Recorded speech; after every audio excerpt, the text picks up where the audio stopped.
Welcome, I'm Richard and this is the Virtual Classroom Coach, your channel to discover and share everything there is to know about virtual classrooms and more. In this video, we're going to tackle an all-important question: to show video or to hide video? Okay, let's do this.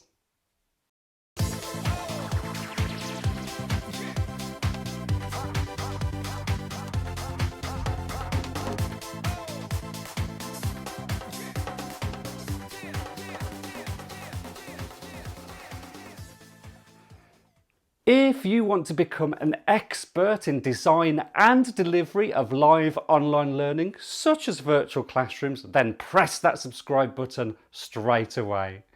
So this question comes up quite a lot. As a virtual classroom facilitator, do I have to have my video camera on?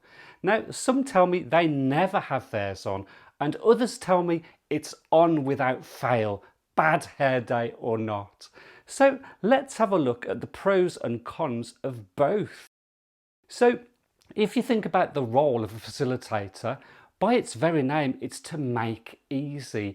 And if you put virtual classrooms aside just for a moment and think about the bricks and mortar training room, we make easy from start to finish. And the magic ingredient is our full presence. So when delegates arrive, we give them a warm welcome.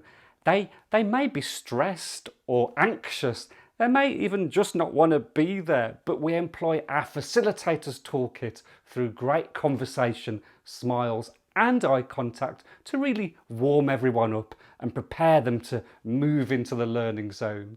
And then your course starts. It's time to set up the agreed rules of the day. Now, as adults, we hate being told what to do, but the fact that you can deliver the message with a balanced mix of verbal and non-verbal communication means that you get their buy-in and their commitment. You've moved them into the learning zone. Now, without that face-to-face connection, without the trust and respect built up, this could not have happened. And you then move them through the delivery of the material. There may be slides, flip charts, props, handouts, but you're there in person to connect all of these with your learners through eye contact, expression, body language, and even movement. And yeah, it's quite physical and visual, isn't it, as you connect your learners to the content. Then there's all the interaction, and just think how you use your eye contact, your gestures and other non-verbals to encourage participation, foster connection and collaboration between the learners. Even the nervous learner that plucks up the courage to answer a question as they begin, your smile and your gentle nod encourages them to continue. Magic. Then at the end, you'll thank everyone for their involvement and you'll employ all your skills to end on a high. After all, you want them to be in the right frame of mind to take their learnings back to roll, to leave positive feedback and to want to just return for more. And just as you gave them that great big warm welcome, then you give them a fond farewell and close the day. Now, I don't know about you, but to have done any of that with a bag over my head or just as a voice in the room would have been pretty weird. And is that essentially what we would be doing if we turned our video cameras off during a live online learning event? Or is that an unfair comparison? Let's take a look. So thinking of the virtual classroom or live online workshop, there are clear differences to that of a bricks and mortar classroom. There's also the tech we have to control, as well as our notes we have to follow. And then there's the tech our learners have to control as well, which could in itself distract from their learning. And there's the fact we want our learners to be focused on specific content on screen. And they also need to make their own notes as well. And we want them to do all of this and watch our video. Surely then there's no clear advantage of our video cameras being switched on. You know, maybe our virtual learners simply have enough to deal with without any more distractions.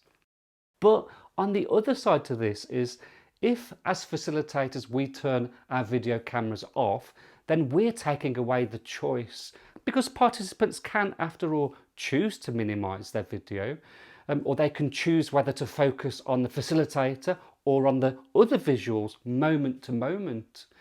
Now, as mentioned, by definition, our role as facilitators is to make easy, but that doesn't mean to restrict or take away choice.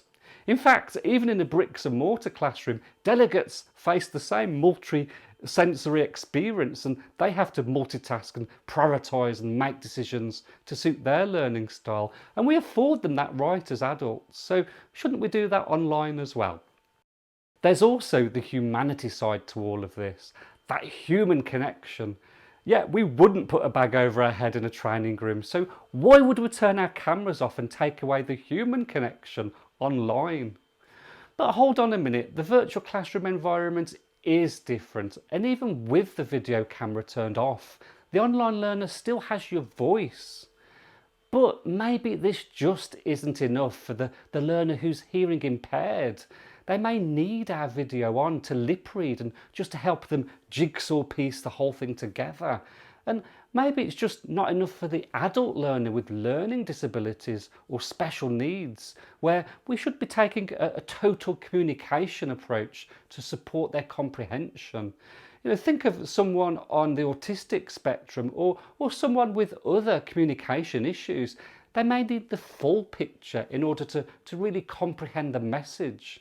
And flipping it around, they may need to see our facial expressions whilst they are communicating to us to assure themselves that they are being understood. Now, it's also true that depending upon their need or disability, they may actually need less in order to comprehend and compute. But it's only right we give them that choice. So does this mean that there is never a time when the facilitator's camera should be switched off?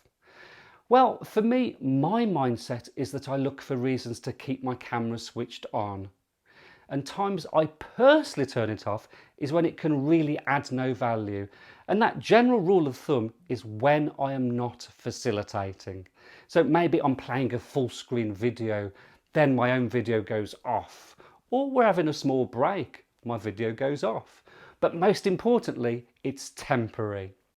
So for me, just like in a training room, I want to ensure my learners feel that human connection. And I want to ensure they all have an equal shot at learning. I want them to reach their aims and objectives and bring them to life back in role. And that can only happen through full interaction, both visual and verbal, or what I'd call a total communication approach. One that can also break down that technological barrier that sits between myself and every single learner. So I'd love to hear your thoughts on this subject. Video on or video off? Please let me know your thoughts in the comments section below. But that's all for now. Please don't forget to check out my other videos that cover top tips for running virtual classes. There's a video on netiquette and another about humanity in the virtual classroom. But until next time, thanks so much for watching.